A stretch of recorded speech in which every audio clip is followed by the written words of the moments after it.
I'm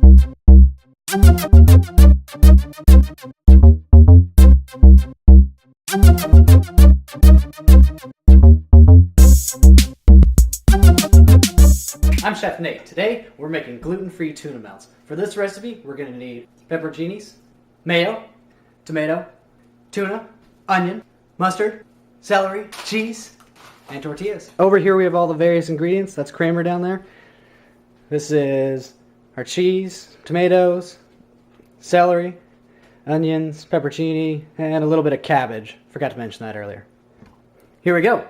We're going to start out with our tuna.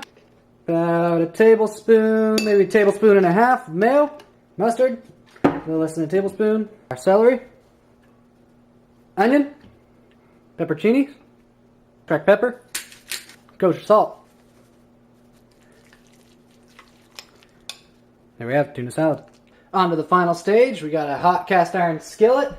Throw down 2 tortillas. Alright, my tortillas are heated up, so now I've reduced the temperature down to about medium. And put some cheese on my tortillas. Next we're adding our tuna salad. Tomatoes. Shredded cabbage. More cracked pepper.